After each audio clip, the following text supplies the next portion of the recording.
Hello dear students, welcome back to my YouTube channel Samar English world. आपका इस channel पर बहुत बहुत स्वागत है। जो भी इस वीडियो को देख रहे हैं, आज हम इंग्लिश ग्रामर के फिल इन द ब्लैंक्स को करेंगे, जिसमें हम देखते हैं articles, preposition, determiners, tenses and models के कई सारे एग्जांपल्स। इसी के साथ में ही चैनल पर अगर आप नए हैं तो चैनल को सब्सक्राइब करें। वीडियो अगर अच्छी लगती है तो उसको लाइक और शेयर भी करें। And you are watching me on Samar English world.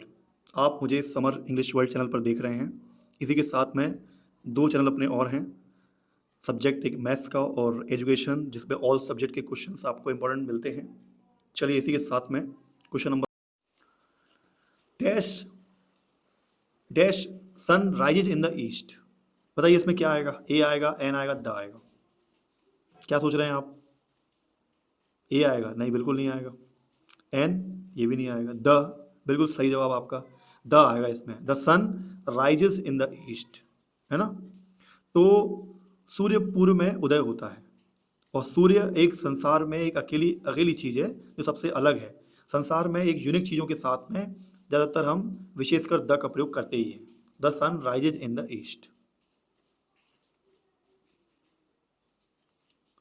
I didn't buy dash mangoes.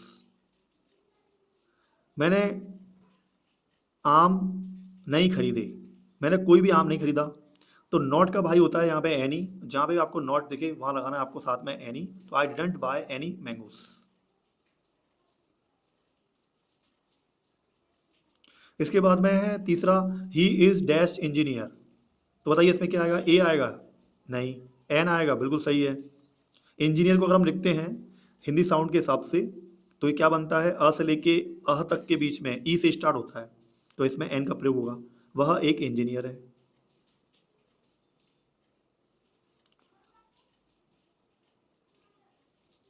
We dash to watch the movie yesterday. Yesterday आ गया, मतलब पास्ट टेंस है ना। तो पास्ट टेंस है, तो यहाँ पे हम लोग देख रहे हैं कि वर्ब की एक सेकंड फॉर्म भी दी जा रही है। अगर हम यहाँ लगाते हैं वेंट, गो की second form went, we went to watch the movie yesterday, कल हम मूवी देखने के लिए गए, बिल्कुल सही फिट हो रहा है। तो हम यहाँ पे वेंट लगाएंगे ना।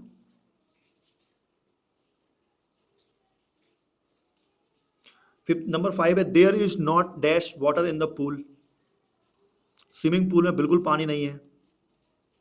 तो मच का प्रयोग किया जाता है आपका जिन चीज़ों को हम काउंट नहीं कर सकते। पानी को अपन काउंट कर सकते हैं क्या? नहीं। क्वांटिटी कर सकते हैं, और जो क्वांटिटी जिन चीज़ों की होती है जिनको नाप तोल सकते हैं उनके आगे हम मच का प्रयोग करते हैं।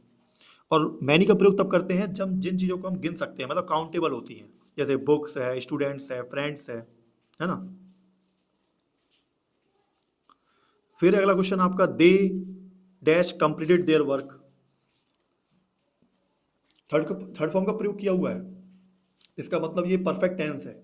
अब ये प्रेजेंट परफेक्ट है या पास्ट है या फ्यूचर है, कोई बात नहीं, इससे फर्क नहीं पड़ता। हमको तो हैज या हैव दिया हुआ है ना। और विल के साथ में तो हैव है ही नहीं, और दे के साथ हम लगाते हैं हैव। तो they have completed their work, उन्होंने अपना काम कर लिया है।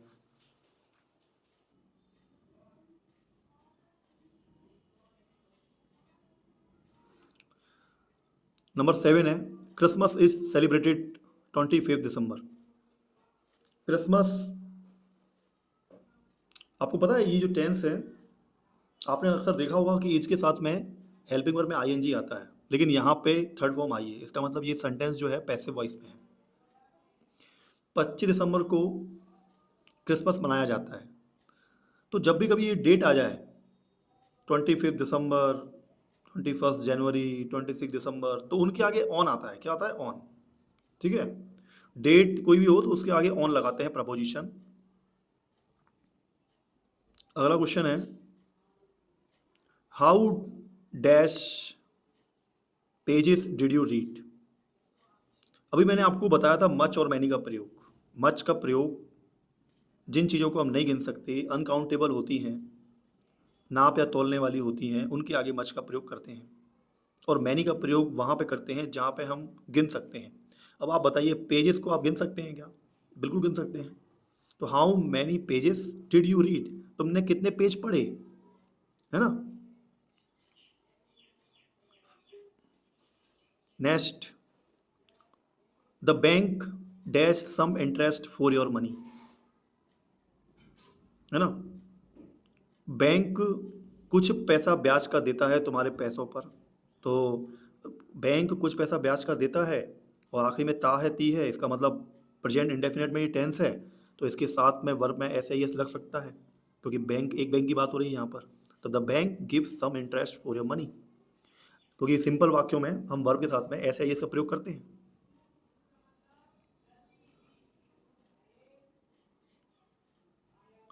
Summer maths world, summer English world, summer education world, इन चैनल को आपको सब्सक्राइब करना है। इन चैनल्स पे कई सारे आपको चैप्टर्स के ऑब्जेक्टिव मिलते हैं, इंपॉर्टेंट क्वेश्चंस मिलते हैं, और कई सारे क्वेश्चन डले भी हुए हैं इनके ऊपर, कई सारी प्रश्न बैंक भी हैं। इन पर सर्च करिए, आप जाइए इनके ऊपर और इन्हें देखिए, आपको मिल जाएंगे बहुत सारे वीडियोस। क्वेश्चन नंबर 10 है, the rainy season starts the summer. बारिश का मौसम गर्मियों के दिनों के बाद में ही स्टार्ट होता है। तो आपको पता है बिफोर मतलब होता है पहले, और आफ्टर मतलब होता है बाद में, है ना। तो rainy season starts after the summer, ठीक है। आपके सर का नाम भी समर है, उन्हीं के नाम पे पूरे चैनल्स भी हैं। चलिए ठीक है, लेकिन स्पेलिंग अलग अलग है। हाँ, SUMMER वाली स्पेलिंग नहीं है, जो ऊपर लिखी हुई है वो है। क्वेश्चन नंबर 11 देख लीजिए। Hindi dash the official language of Madhya Pradesh. Hindi Madhya Pradesh की आधिकारिक भाषा है। तो हिंदी एक सब्जेक्ट है, उसके साथ में एज लगाएंगे हम। Hindi is the official language of Madhya प्रदेश।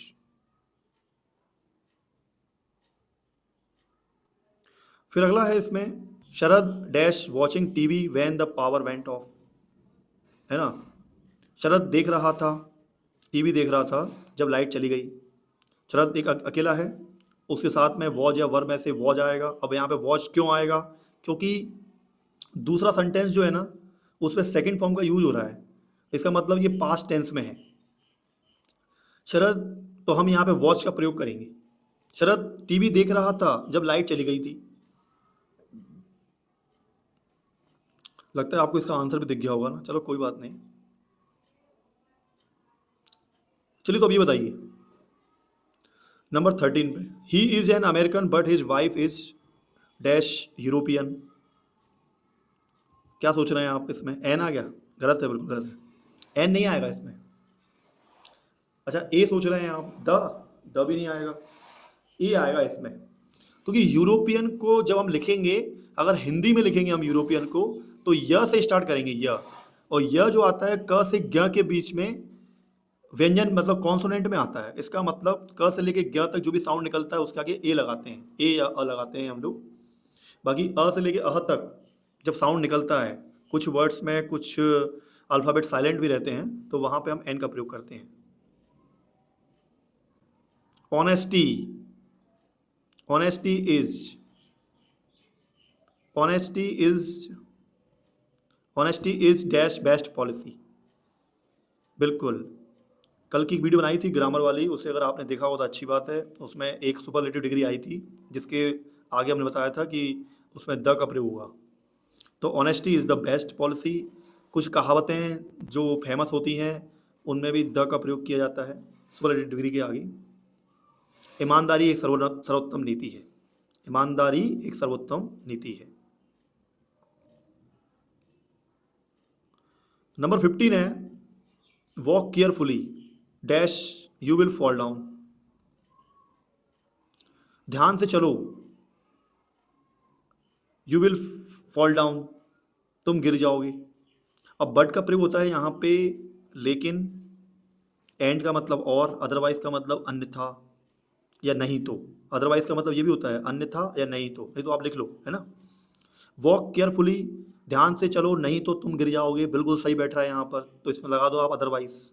इसका आंसर कौन सा होगा? अदरवाइज, अन्यथा या नहीं तो। क्वेश्चन नंबर 16 को देख लो, dash she works hard she will fail. If का प्रयोग, अनलेस का प्रयोग, एज लॉन्ग का एज का प्रयोग। इफ मतलब होता है यदि या अगर, अनलेस का मतलब होता है यदि नहीं, एज लॉन्ग एज का मतलब होता है जैसे ही। तो हम क्वेश्चन को देखते हैं पहले। अगर यहाँ पे इफ लगा के देखते हैं, इफ शी वर्क्स हार्ड, यदि वह कठिन परिश्रम करती है ना। यहाँ पे फर्स्ट सेंटेंस को फ्यूचर में भी मतलब निकलेगा इसका, है ना। यदि वह कठिन परिश्रम करेगी, कॉमा का मतलब होगा तो वह फेल हो जाएगी। बिल्कुल फिट नहीं बैठ रहा है। ऐसा कभी होता है क्या? यदि वह कठिन परिश्रम करेगी तो फेल हो जाएगी? कठिन परिश्रम करने वाले तो पास होते हैं। अगर यहाँ पे हम अनलेस लगा के देखें, unless she works hard she will fail. यदि वह, अनलेस का मतलब होता है यदि नहीं, है ना। और यदि और नहीं को हम थोड़ा सा इनके बीच में सेट करके बोलेंगे। यदि वह कठिन परिश्रम नहीं करेगी, यदि नहीं, है ना, यदि वह कठिन परिश्रम नहीं करेगी तो वह फेल हो जाएगी। ये बात बिल्कुल सही हो रही है, बिल्कुल फिट हो रही है ना। तो यहाँ पर लगा दो आप अनलेस। ठीक है स्टूडेंट्स, इस वीडियो को आप बहुत ध्यान से देखिएगा, क्योंकि आपके कॉन्सेप्ट क्लियर होना बहुत ज़रूरी है ना। और एग्जाम टाइम में जब भी लगे आपको तो ये रिवीजन बहुत अच्छे तरीके से करिएगा आप, है ना।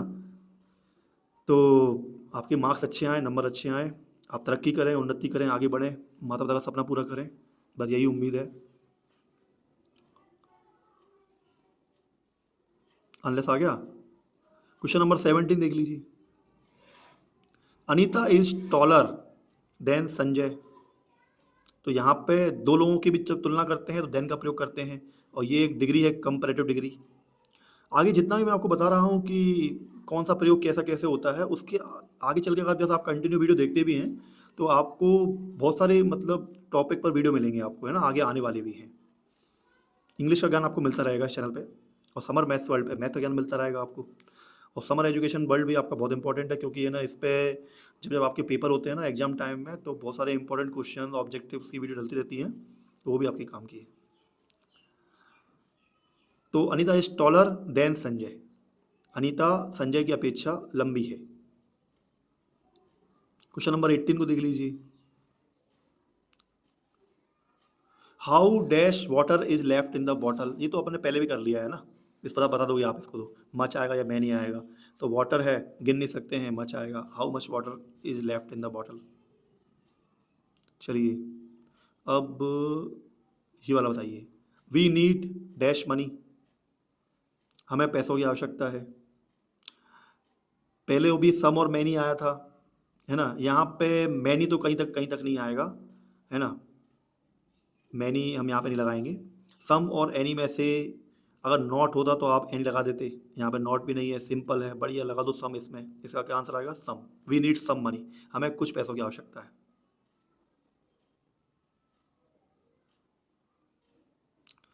20 नंबर पे है I take your pen. May, can, ought. May का मतलब होता है सकता हूँ, सकता है, सकते हैं। कैन का मतलब भी सकता हूँ, सकते हैं, सकते हैं। ऑट का मतलब होता है, वैसे आप में ऑट टू होना चाहिए। ऑट टू का मतलब होता है चाहिए, है ना। अगर अपन ऐसे बोलें, अपन कभी बोलते हैं ना किसी को, क्या मैं आपका पेन ले सकता हूँ। अगर धीरे से बोलेंगे, प्यार से बोलेंगे, बहुत अच्छे तरीके से रिक्वेस्ट करके, तो अपन लगाते हैं मे, परमिशन मांगने के लिए। जैसे कभी कभी आप लोग अपने टीचर से परमिशन मांगते हैं, मे आई कम इन सर, क्या मैं अंदर आ सकती हूँ या अंदर आ सकता हूँ, है ना। ऐसा तो नहीं बोलते चिल्ला के, सर क्या मैं अंदर आ सकता हूँ, हैं। तो अगर आपने ऐसे बोल दिया इंग्लिश में, कैन आई कम इन, तो हमें कभी भी बड़ों से रिक्वेस्ट करने के लिए आदर सम्मान के साथ में मे का प्रयोग करते हैं। और कैन का प्रयोग हम करते हैं शक्ति, सामर्थ्य और क्षमता के साथ में। तो कैन का प्रयोग जहाँ जहाँ पे करते हैं वहाँ पे मैं आपको एक्सप्लेन कर दूंगा। अभी यहाँ पे मे जो है एक बेस्ट ऑप्शन है लगाने के लिए, है ना। मे का प्रयोग अगर आप कर रहे हैं तो इसका मतलब आप अपनी बात को बहुत धीरे से, अच्छे तरीके से, सहज भाव से बोल रहे हैं। और कैन का प्रयोग आप कर रहे हैं, है ना, तो वहाँ पे इतना सहज भाव से बोलने की जरूरत नहीं है। आप तो ऐसे बोल, चार लोगों में आप ऐसे बोल सकते हो, आई कैन लिफ्ट दिस बॉक्स, है ना, मैं इस बॉक्स को उठा सकता हूँ, है ना। I can lift this weight, मैं इतना वजन उठा सकता हूँ। ठीक है, प्यार थोड़ी बोल रहा है वहाँ पे, अच्छे से बोल सकते हो कैन लगा के। फिर इसमें अगला, Ravan was killed dash Ram. तो रावण, पता है आपको, ये जो है एक पैसिव सेंटेंस है, और ये पास्ट इंडेफिनेट को पास्ट इंडेफिनेट टेंस का पैसिव वॉइस बनाया गया है। इसलिए वॉच के साथ में थर्ड फॉर्म का प्रयोग किया गया है। और आपको पता ही है, फिर तो बाय तो आना ही आना है। Ravan was killed by Ram, है ना, रावण को राम के द्वारा मारा गया। स्टूडेंट्स, अगर आपको अच्छे तरीके से टेंस सीखना है तो सबसे पहले मेरी वीडियो डली हुई है टेंस की, जो प्रेजेंट इंडेफिनिट टेंस से लेकर शुरुआत हो रही हैं। Present continuous, present perfect continuous, past indefinite, past continuous, जितने भी टेंस हैं, थोड़ी और भी डलेंगी अभी, और उस पर आप उनको अच्छे तरीके से कवर कर लीजिए, क्लियर। उसके बाद में आगे है ना, मैं आपको बताऊंगा कि किस तरीके से पैसिव वॉइस बनाते हैं और पैसिव वॉइस को कैसे यूज भी करते हैं, ठीक है। फिर अगला, we were making kites when father, हम पतंग बना रहे थे वैन फादर। अब बताओ इसमें कि ये जो सेंटेंस है वो चल रहा था आपका किस में, पास्ट कंटिन्यूअस में, है ना। तो वैन फादर अराइव्ड, हम इसमें लगा देंगे सेकंड फॉर्म, तो ये भी हमारा पास्ट इंडेफिनिट में हो जाएगा। हम पतंग बना रहे थे जब हमारे पिताजी पहुंचे।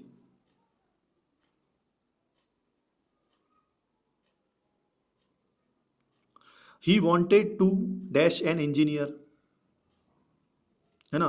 तो टू के बाद में हरदम वर्ब का फर्स्ट फॉर्म आता है। आपको वर्ब की फॉर्म अगर याद नहीं है, क्रियाओं के रूप अगर याद नहीं है, तो आप चैनल पे जाके देख सकते हैं। मैंने कई सारे शॉर्ट्स वगैरह में भी और वीडियोस में वर्ब के बारे में बताया है, और कुछ इंपॉर्टेंट वर्ब बताई हैं, और आगे भी ऐसी वीडियोस आने वाली हैं। तो आप वर्ब के ना पूरे फॉर्म याद कर लो, first form, second form, third form, ये बहुत काम आती हैं इंग्लिश सीखने में। तो आप याद रखना, टू के बाद हरदम है ना बिकम, मतलब फर्स्ट फॉर्म का प्रयोग किया जाता है। He wanted to become an engineer, वह इंजीनियर बनना चाहता है, चाहता था।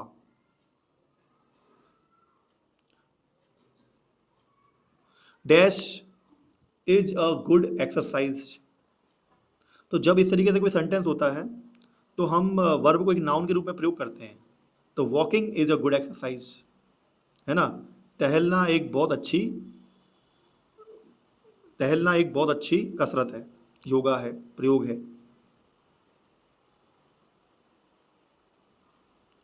फिर है इसमें the book is dash the table, ऐसा प्रयोग मैंने कल भी आपको एक ग्रामर की वीडियो भेजी थी, उसमें करवाया था। आगे ग्रामर की बहुत अच्छी अच्छी वीडियोस आने वाली हैं, आप चिंता ना करें। अगर आपके आसपास जो भी तैयारी कर रहे हैं इंग्लिश की, उनको सर से सीखने के लिए बहुत कुछ मिलेगा, है ना। बस आप चैनल से जुड़े रखिए, बस आप चैनल से जुड़े रहिए, और कई लोगों को जोड़ते जाइए, उनको बताइए। The book is dash the table, तो यहाँ पे जब भी कोई चीज़ कि टेबल पर रखी हुई है और वो उसको छू रही है, टच कर रही है, तो वहाँ पे ऑन का प्रयोग करते हैं। The book is on the table.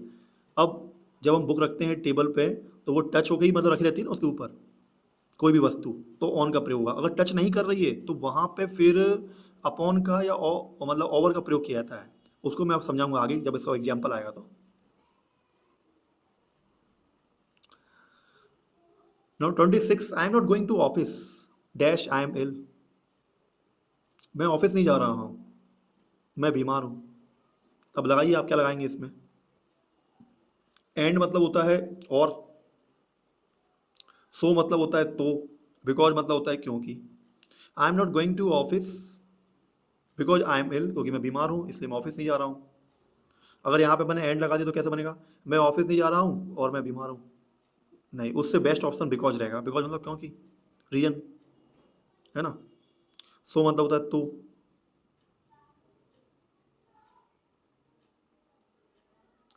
Sumit is the dash student in the school, अगर पूरे स्कूल में सुमित ही सबसे अच्छी क्वालिटी रखता है, तो अपन यहाँ पे लगाएंगे वाइज, वाइजर, वाइजेस्ट।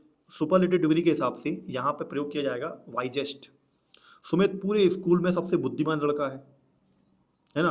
अगर दो लोगों के बीच तुलना की जाती है, जैसे Sumit is visor then Amit, Sumit Amit से ज़्यादा बुद्धिमान है, तो दो लोगों के बीच में जब बात होती है तो डिग्री आती है comparative, visor.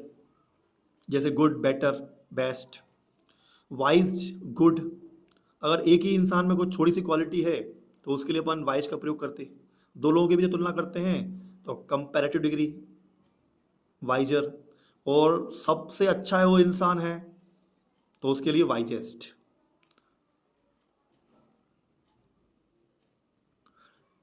He is dash he is dash M A in English. M A, अगर आप एम को लिखोगे ना तो कैसे लिखोगे? ए बनाओगे एडी वाला, एनक वाला बनाओगे ना,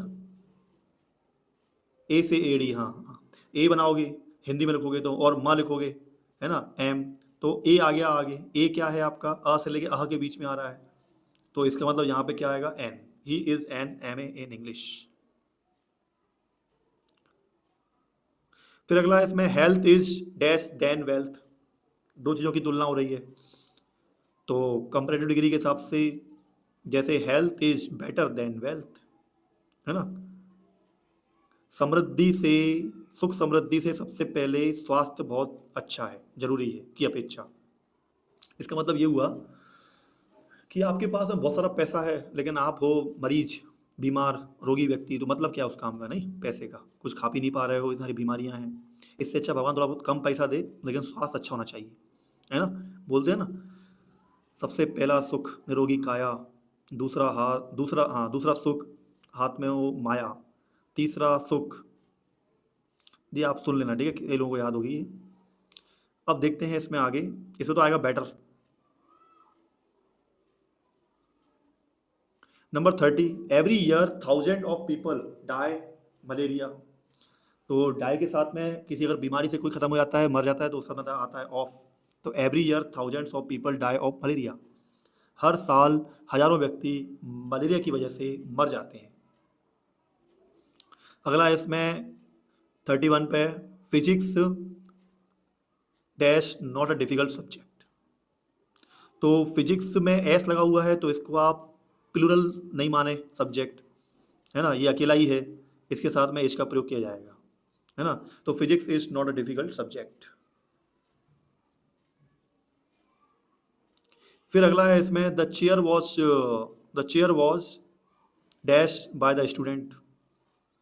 तो ब्रेक, ब्रोकन, बाय लगा हुआ है, इसका थर्ड फॉर्म का प्रयोग होगा, और ये सेंटेंस पैसिव वॉइस में है, और पैसिव वॉइस में मतलब थर्ड फॉर्म का प्रयोग किया जाता है। तो ब्रेक की थर्ड फॉर्म क्या होती है? ब्रोकन।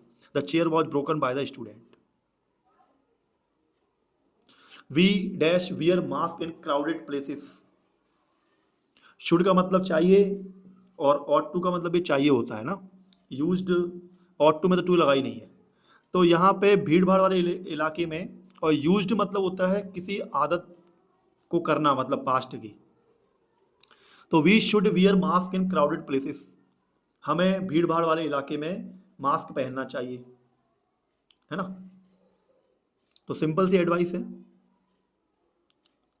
फिर है अगला इसमें आपका, how dash students are present today.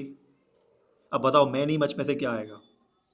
Any तो यहाँ पे लगी रहा है, मैनी और मच के बारे में आप जानते हैं, मैंने आपको दो प्रयोग पहले करवा दिए ऊपर। स्टूडेंट्स को आप गिन सकते हैं ना, लगाओ फिर मैनी उसमें। How many students are present today, आज कितने विद्यार्थी उपस्थित हैं।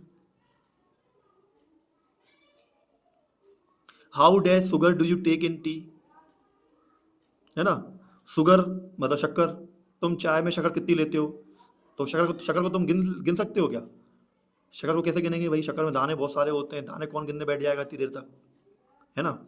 और दाने अगर गिन भी लें तो कोई दाना छोटा है बड़ा है, मतलब सही अनुमान नहीं लगा सकते हम गिनती से, है ना। इसको तौल सकते हैं, हाँ, वेट कर सकते हैं, हाँ कर सकते हैं। तो फिर इसमें आप लगाओ much, how much sugar do you take in the tea. फिर अगला आपका, they have been playing here dash morning. Sentence पहचान गए आप ये वाला जो मैंने पढ़ाया था आपको? Present perfect continuous. निश्चित चीज़ों के साथ में सेंस का प्रयोग किया जाता है, अनिश्चित चीज़ों के साथ में फोर का प्रयोग किया जाता है। यहाँ पे वे सुबह से खेल रहे हैं, तो सुबह से तो निश्चित ही हो गया, सुबह से अभी तक खेल ही रहे हैं, बंद ही नहीं किया खेलना। तो मॉर्निंग के साथ हरदम सिंस का प्रयोग होता है, तो they have been playing here since morning. 37 पे है, we have been studying in this college dash 3 years. अब ये भी वही सेंटेंस है आपका, हम इस कॉलेज में 3 सालों से पढ़ रहे हैं।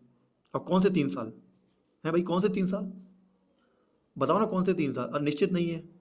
अगर कोई ये बोलता 2013 से 2016 तक, कोई ये बोलता 2022 से 2025 तक, तो हम मान लेते हैं, निश्चित हो जाता। तो जहाँ पे कोई बात निश्चित नहीं होती वहाँ पे किसका प्रयोग किया था? फोर। तो we have been studying in this college for 3 years. लगता है स्टूडेंट्स आप सबको ये वीडियो समझ में आ रही है, आप लोगों के कॉन्सेप्ट भी क्लियर हो रहे हैं, है ना। बहुत अच्छी बात है कि हम ध्यानपूर्वक सुन रहे हैं, है ना। सुनना भी चाहिए, सुनना एक अच्छी कला है। जब हम अच्छा सुनते हैं तो ही हम आगे चल के अच्छा बोलने वाला बन पाते हैं, है ना। लेकिन जिन लोगों को सुनना नहीं आता अच्छा तरीके से, वो आगे प्रभावशील तरीके से बोल भी नहीं पाते। ठीक है, तो question number 38, did you see dash lion in the forest. अब कभी कभी है ना, प्रश्नवाचक वाक्यों के साथ में भी एनी का प्रयोग होता है। क्या तुमने जंगल में शेर देखा है। हाँ, सब लोग देख लेते हैं शेर, तो ऐसे खुल के नहीं जाते एकदम से उस शेर के सामने। Did you see any lion in the forest, क्या तुमने जंगल में कोई शेर देखा है। यहाँ पे सम का प्रयोग हम नहीं करेंगे, है ना। सम का प्रयोग ज़्यादातर हम सिंपल वाक्यों में ही करते हैं ना। और थोड़े बहुत आगे भी कुछ नियम्स होते हैं, थोड़े अपवाद होते हैं, एक्सेप्शन वगैरह, वो मैं आपको एक्सप्लेन कर दूंगा आगे ना। फिर आगे, he did not work hard dash he failed, उसने कठिन परिश्रम नहीं किया था, है ना। उसने कठिन परिश्रम नहीं किया, सो ही फेल्ड, तो वह फेल हो गई। बिल्कुल सही जम रहा है। उसने कठिन परिश्रम नहीं किया तो वह फेल हो गई, तो सो का प्रयोग हो गया यहाँ पे। सो मतलब होता है तो, बिकॉज मतलब क्योंकि, क्योंकि वह फेल हो गई, ये जम नहीं रहा। एंड और वो फेल हो गई, तो लगाओ, बहुत अच्छा बेस्ट ऑप्शन है ना। एंड का प्रयोग तब करते हैं जब दोनों चीज़ें पॉजिटिव हो या दोनों चीज़ें नेगेटिव हो, है ना। He did not work hard so he failed, अब यहाँ पे रीजन आया था इसलिए हमने सो का प्रयोग किया, है ना। 40 पे है यहाँ पे आपका, यू टेकन माई पेन, ये टेंस आपका है प्रेजेंट परफेक्ट, सही पे जाना आपने, है ना। प्रेजेंट परफेक्ट टेंस आपने पढ़ लिया है ना वीडियो से पहले ही। तो यू के साथ में क्या आता है, have you taken my pen, क्या आपने मेरा पेन लिया है, इसकी हिंदी ये होगी, है ना। 41 पे है, when Rahul was 2 he already speak very well, जब राहुल 2 साल का था तो वह अच्छे तरीके से बोल सकता था। अगर ये पास्ट की बात हो रही है, पास्ट की बात हो रही है, तो कैन क्या बन जाएगा, कुड बन जाएगा। व्हेन राहुल वॉज 2, है ना, so he could already speak very well. When Rahul was 2 he could already speak very well, तो वह अच्छे तरीके से बोल सकता था, तो कैन का पास्ट में कुड हो जाता है, ठीक है। इसके बाद में है, we dash always respect our elders, can should could, हमें हरदम बड़ों का रिस्पेक्ट सम्मान करना चाहिए। तो यहाँ पे शुड जो है चाहिए के लिए आएगा, कैन मतलब सकता है, ये यहाँ पे सही नहीं है ऑप्शन। कुड भी यहाँ पे ऑप्शन सही नहीं है, कुड का मतलब होता सकता था, सकती थी, सकते थे। फिर है इसमें आगे, each winner dash given a prize, है ना। ईच विनर, हर जीतने वाले को इनाम देना चाहिए, है ना। तो each winner was given a prize, मतलब हर जीतने वाले को इनाम दिया गया, इसकी हिंदी ये होगी आपकी। तो यहाँ पे ईच विनर के साथ में वॉज आएगा ना। और ये सेंटेंस आपका जा रहा है आपका पैसिव वॉइस में। फिर है इसमें आपका 44, सोना and Kavita dash close friends, सोना और कविता पक्की दोस्त हैं, क्लोज मतलब होता है पक्की, है ना। आप ये मत समझ ना बंद दोस्त हैं ना, पक्की है, क्लोज मतलब पक्का, गहरी। तो सोना एंड कविता दो लोग हैं, साथ में क्या आएगा, आर, है ना। तो Sona and Kavita are close friends. फिर है, Bhopal has dash most ideal climate, 45 पे, भोपाल की जलवायु बहुत ही आदर्श और अच्छी अच्छी है, मतलब। तो मोस्ट लगा है ना, तो द लगा दो आप, Bhopal has the most ideal climate, बहुत ही अच्छा, काफ़ी लोगों में काफ़ी, मतलब काफ़ी जलवायु जो दूसरे शहरों की है उनसे भी अच्छा, तो द लगा देंगे।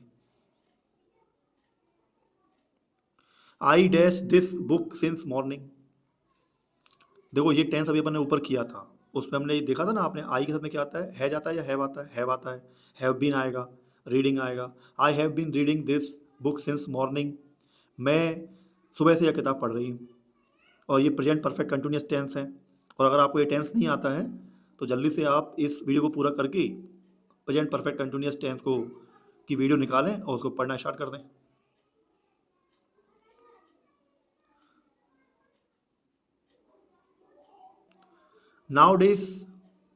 Nowadays she dash her drawing board to school. आजकल वह अपने ड्राइंग बोर्ड को स्कूल ले आती है तो कैरीज।